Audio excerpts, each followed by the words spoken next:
and welcome. Today I'm going to show you how I turned this flower using the lathe, a Dremel and some other bits and bobs. Now this project definitely challenged me. It's not something I've done before and it wasn't really how I intended it to end up looking, but I'm pretty happy with the overall outcome.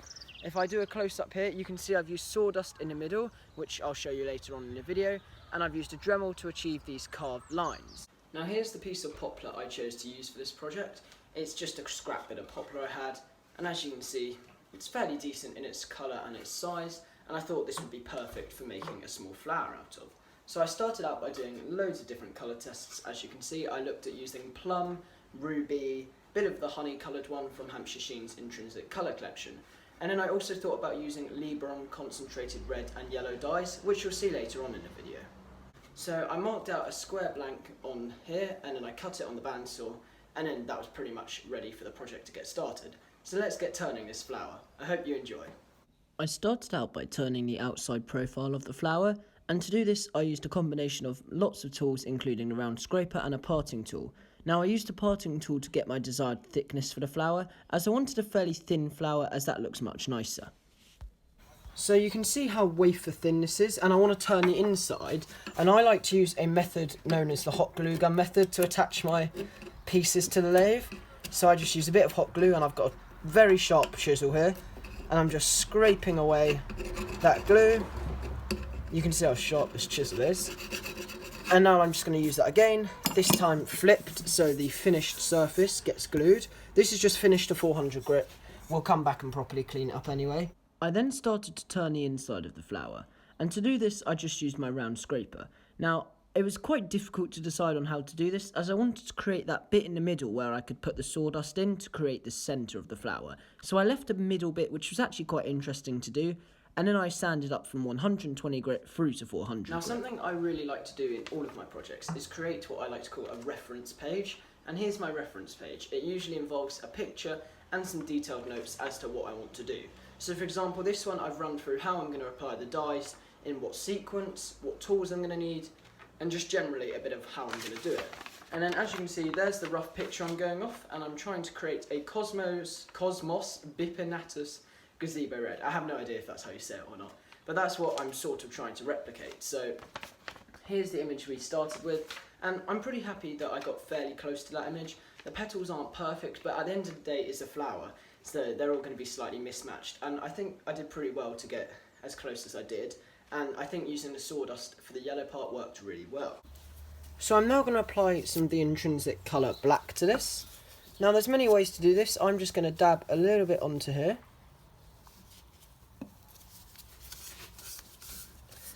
Now apparently you're supposed to do this and then sand it back, and this builds up a really nice colour. I didn't do this last time, I didn't need to, but I'm going to try and follow the instructions this time and see whether I feel that my pieces need this to do. Now then what you're supposed to do is sand this off after it's all dried in, and I'm just going to quickly switch the lathe on. Now I'm being very careful here because I am wearing gloves.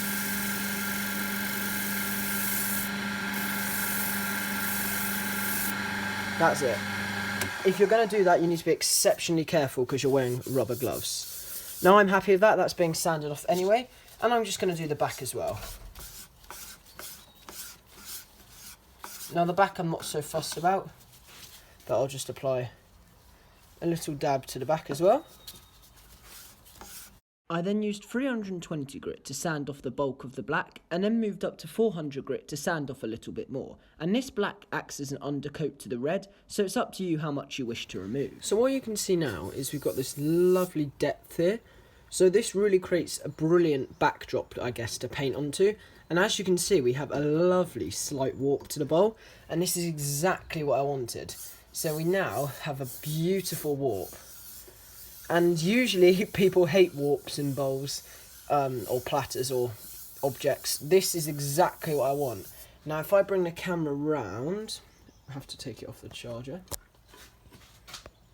If I just focus this in here, so if I just focus the camera, you should be able to see ever so slight warp there. And for me, that's exactly what I want.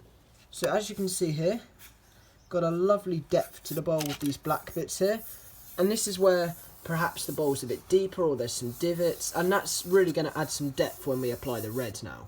I then applied some Hampshire Sheen Intrinsic Colour Ruby, and this really brought out the flower and showed me all of the different colours where I had had the undertones of the black, and I really liked having a difference in the shadows from the black and the red. Hopefully the lighting's okay. I've got a big light above my head, so hopefully you can see. I've got these lovely dark patches which are achieved from having the black undercoat, and that's exactly what I wanted, and I'm so happy we've got that slight warp in the bowl, or whatever you want to call it, flower, and I think it looks really good. I'm incredibly happy with it. Now, if we go back to our reference image, we can see here we've got this yellow bit, and the way I'm going to actually try and achieve this is with these lovely shavings that I got off the skew.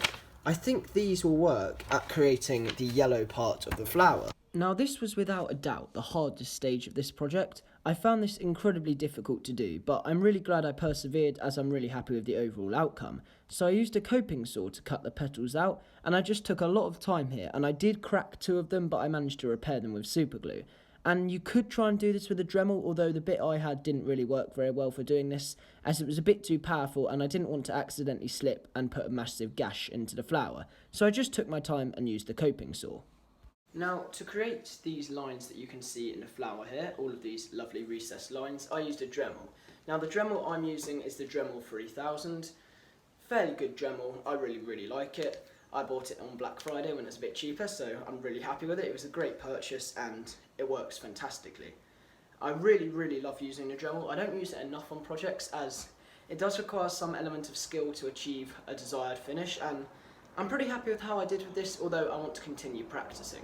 So I'm going to be using basically like a cone shaped bit, and that will allow me to create different grades of the lines, so some thicker, some thinner, and that's what creates the element of the flower, and in my opinion what separates it from a bog standard wooden replica one or a CNC carved one, as you can create differentness to it, and I guess it makes it look more natural.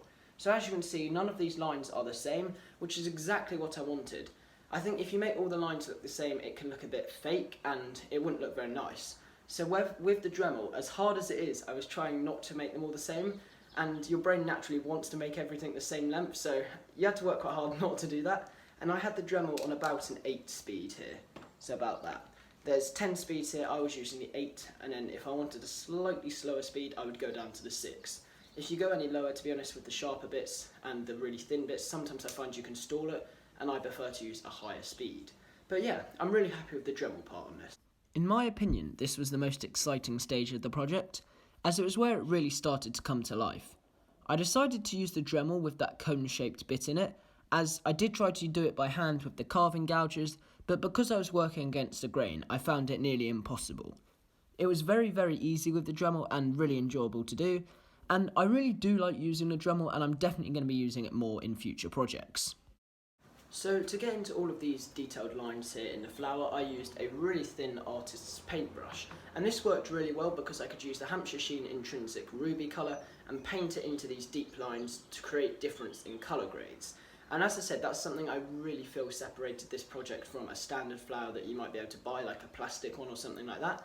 But yeah, it's just running the paintbrush in between these little grooves to create a darker element. And then after I'd let that dry for about 10 minutes, 20 minutes, I then applied one layer of Lebron Red concentrated wood dye, and then I left that for about 3 or 4 minutes before wiping it all off. And that worked really well because what it did is it left the higher spots a bit brighter, and then the darker spots where the lines were much darker. And I think that's really good because then you've got all of those different colour grades that I was speaking about. And you can see around here, if I look there, you might be able to see there's some darkness to it, and that's exactly what I'm trying to create with this flower. Dark spots, high spots, coloured spots, all different textures, all different colours. It's really important to make this look as natural as you can. You don't want it to look like it's a piece of plastic or like it's a piece of MDF or something that you've CNC carved. And in my opinion, I'm pretty happy with the overall outcome. The final stage of this project is to apply some Chestnut Products acrylic gloss lacquer. Now I applied 2 to 3 coats of this. I can't remember exactly how many I applied, but what I did was let the paint dry for at least an hour. I left it about 2 hours, and then I applied 1 thin coat of acrylic gloss lacquer, let that sit for about 40 minutes, applied another layer, let that sit for about another 30 minutes, then I applied 1 final layer. Now this builds up quite a nice shine, and it would work better if I had sanded it to 400 grit, but because I had added other layers and textures and things, I left it at 120 grit and some bits at 240 grit. But actually you can see it's got quite a nice shine to it. You can see the light reflecting off of it there, and I'm really happy with it. And the other reason why I didn't choose to sand bits is because if you look at the centre where I'd applied the sawdust to create more texture and depth to the piece, that's very hard to sand because they are the shavings that I got off the skew, and then I basically got a hammer and scrunched some of them up, hit some of them to create all of those different textures. And that's one of the reasons why this project took a lot longer than I had anticipated, as there was a lot of layers to this project to achieve the depth and colour in this flower. Thank you very much for watching this project. I really hope you enjoyed following along. I had an absolute blast making this, and as I said, it really did challenge me. A lot of the time on this I felt like it wasn't going how I wanted. I struggled with bits. The coping saw element of this project was exceptionally hard. I had 2 petals snap on me, and luckily because they're so thin I managed to repair them with super glue, and you now can't tell which ones they are. I don't even know which ones they are, and I'm the one who broke them. So yeah, you can repair them with super glue, but if you look down there you might be able to see this is exceptionally thin. It's probably somewhere between 0.5 millimetre to about 2 millimetres. It's the thinnest thing I've ever turned, and I'm really happy with it. And I really enjoyed making this project, and I can't wait to see what the March competition is. Thank you ever so much for watching. If you've got any questions, pop them down below. Thank you for watching.